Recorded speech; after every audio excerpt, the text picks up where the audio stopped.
Hi, boys and girls. I'm so glad that you were able to drop in today. Let me finish what I'm doing here and I'll clean up and we'll get started.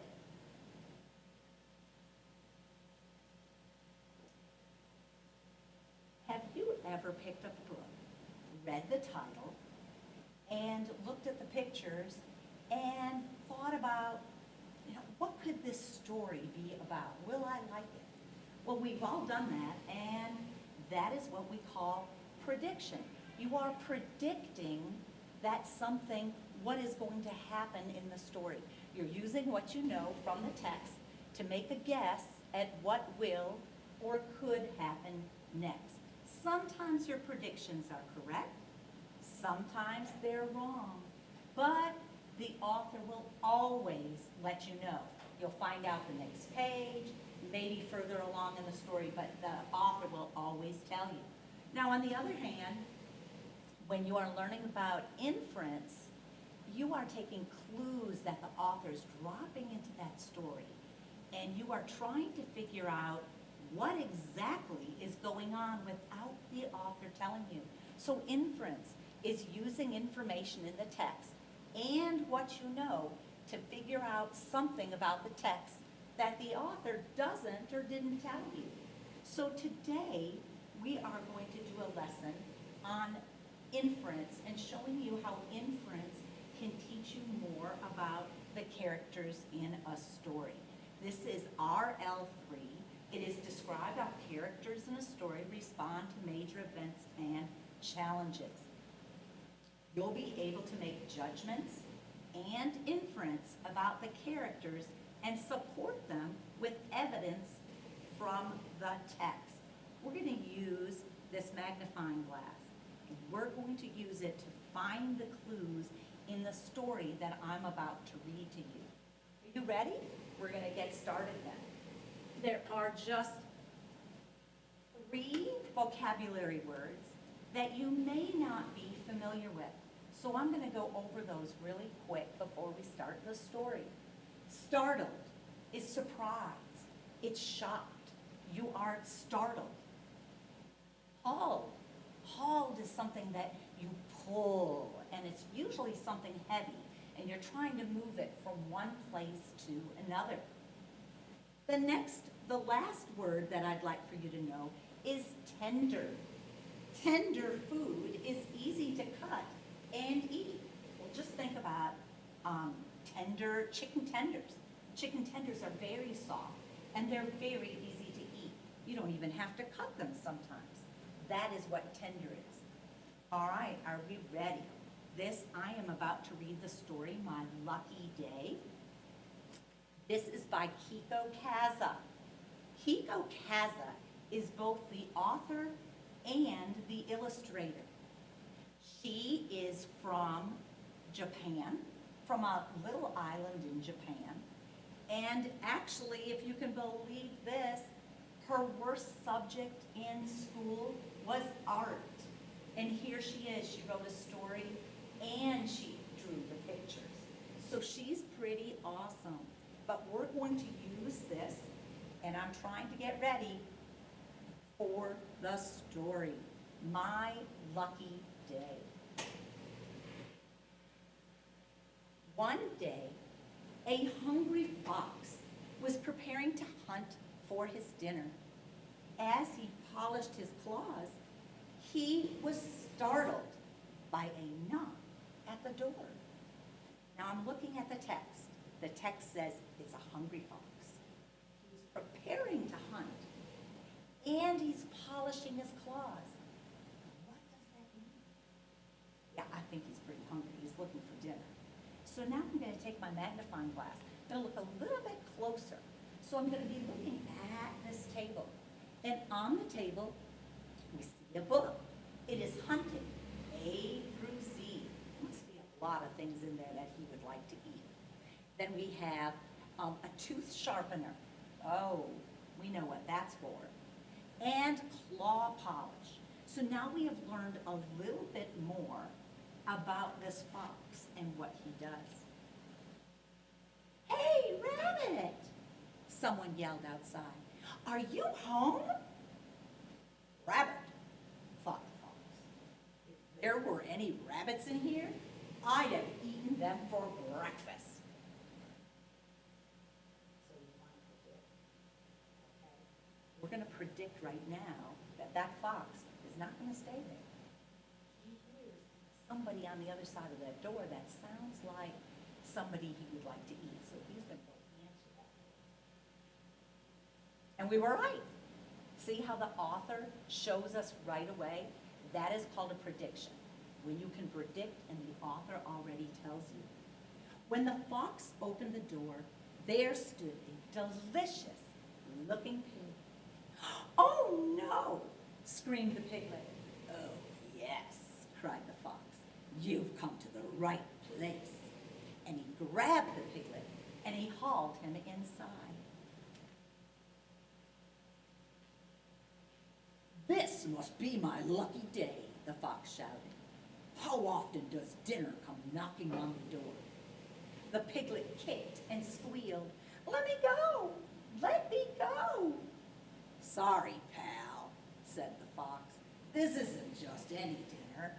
It's a pig roast. My favorite. Now get into this roasting pan. Look a little bit closer. We can see that pig is definitely scared. Screaming. This fox has him. He's got every intention on putting him into that roasting pot and cooking him for dinner. It was useless to swallow. All right, sighed the piglet. I will, but there's just one thing. What? Growled the fox. Well, I'm a pig, you know. I'm filthy. Shouldn't you wash it first? Just a thought, Mr. Fox. The fox said to himself, he is filthy. So the fox got busy. He collected twigs. He made a fire. He carried in the water. And finally, he gave the piglet a nice bath. You're a terrific scrubber, said the piglet. And so we can take a look here. The fox is very busy. He's working really hard. He's got the wood, the fire, and he's carrying all those buckets of water. And he's sweating, so he's working hard. This is tiring. But if we look over here, we can see that he has tied up that piglet. Now, how do you think that is? You're right. That is his dinner. He's not letting that pig go away. So he's going to make sure he's got him tied up and ready to go. There, said the fox. Now you're the cleanest pig in the county. Ha ha, you stay still now. All right, sighed the piglet. I will, but... But what? Growled the fox. Well, I'm a very small piglet, you know. Shouldn't you fatten me up some more and get some more meat? Just a thought, Mr. Fox. Mr. Fox said to himself, is on the small side.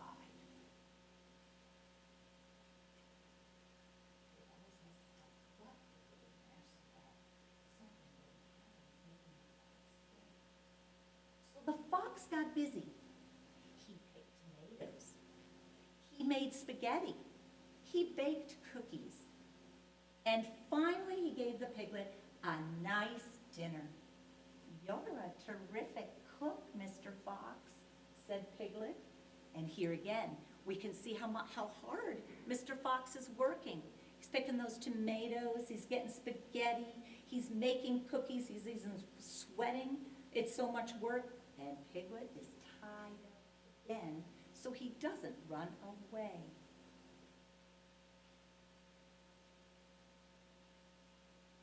There, said Fox. Now you're the fattest pig in the county. So get into the oven. All right, sighed the piglet.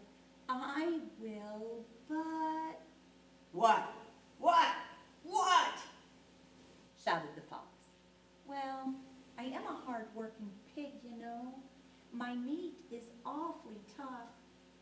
Shouldn't you massage me first to make me a little bit more tender?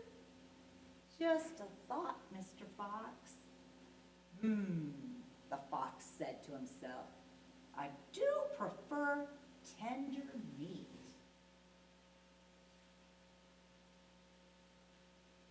So the fox got busy. He pushed and he pulled. And he squeezed and he pounded the piglet from head to toe. You give a terrific massage, said the piglet. So here again, the fox is working so hard. You can see those lines around the fox. You can see how hard he is working on making that piglet very tender.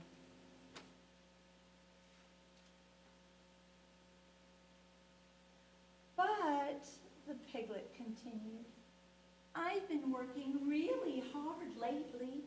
My back is awfully stiff. Could you push a little harder, Mr. Fox? A little to the right, please. Oh, yes, yes. Now a little bit to the left. Okay, we heard the words, but now we're looking for clues. So we're going to take a look.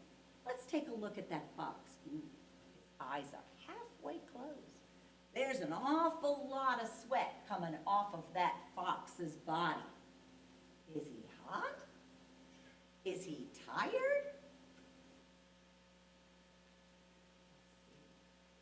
Mr. Fox, are you there?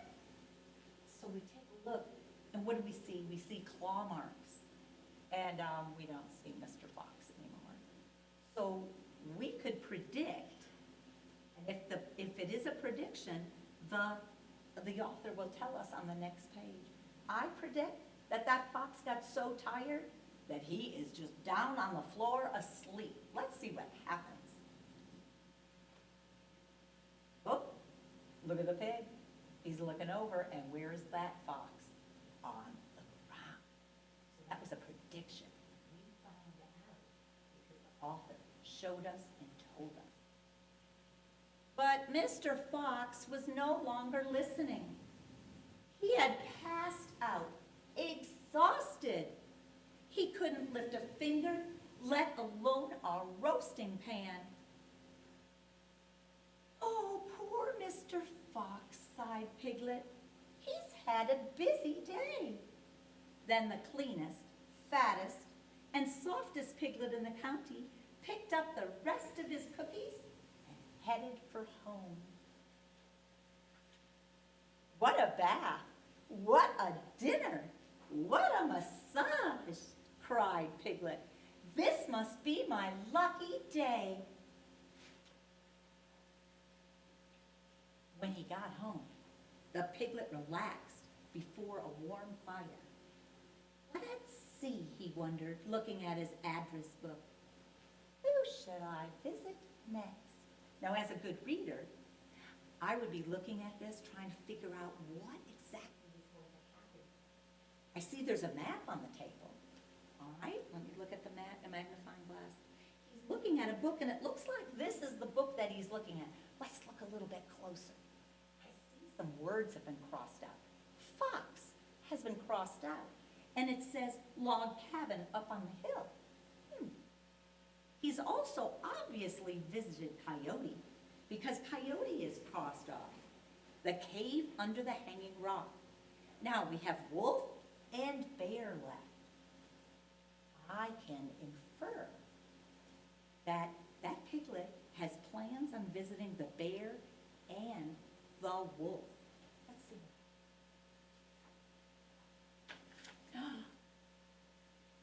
There are no words. It is time to inference. This is where you use what you know from the story and what you have found out to figure out. Okay, let's take a look. Piglet is visiting Bear. And again, Piglet is sweating like Piglet is worried. Did that happen in the beginning of this story with the fox? But we knew all along the pig had a plan. So this is your turn now. I want you to write a letter to Bear warning him about the pig. The letter should be written by the fox, so you should pretend you're the fox. And you're going to write some things like, what will the fox say? What will he warn the bear about? Will he tell him what the pig did to him? Okay, and if you're very ambitious, here's another assignment you could do. You could continue where the author left off and create your own story. What will the pig say to the bear? What will the bear do? Will the bear listen to the pig? And what kinds of things do you think that pig has up his sleeve this time? Try to come up with some new ideas, though, to keep the story interesting. Don't copy exactly what this author said.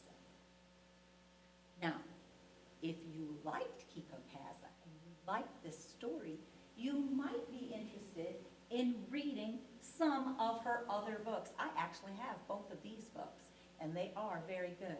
So the first one, you could do A Mother for Choco. And she has also written The Wolf's Chicken Stew. She has a good book. I hope you enjoyed this book. Now, because you're so good at inferencing, I need your help. Let me tell you, I have some new neighbors. They just moved in. I saw the moving truck. I didn't see them. But I want to be a really good neighbor. I want to introduce myself. I want to get to know them and find out more about them. But every time I go there, they're never home. So, early this morning, I noticed that they put a trash bag at the end of their driveway. And I thought, oh, well, I know something about inferencing. I know something about clues. Maybe I could get that trash bag and find out some more about my neighbors. So you're going to help me figure out something about my neighbors. Let me get back to this screen.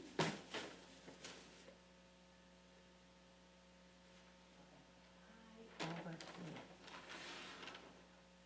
And this says, who are my neighbors? I have evidence and inference. So the evidence is what I find in the trash can. The inference is what we can learn from that. Let's get this. Okay. So let me dig in here for the first one. Whoa. I just found a bag of dog food, empty dog food. So I found a dog food bag. All right. Now, what can we infer from the dog food bag? Well, obviously, they must have a dog. Now, let's see what I can find next. Oh,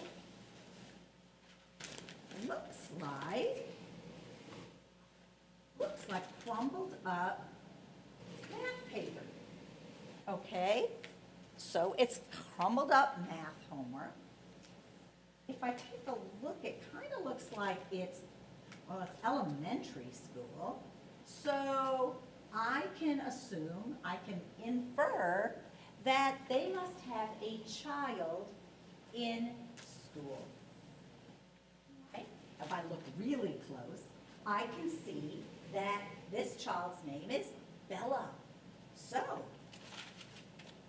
I know they have a child in school. They have a child named Bella. And they have a dog. All right, let's see what else. to have a menu from a restaurant. Oh, let's see. It looks like this is all highlighted, all these sushi rolls. So I just found a takeout menu with sushi circled. What does that tell you? What can you infer from that? Of course.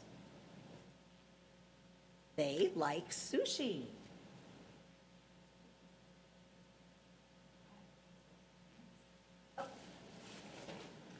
A birthday bag. Somebody must have had a birthday.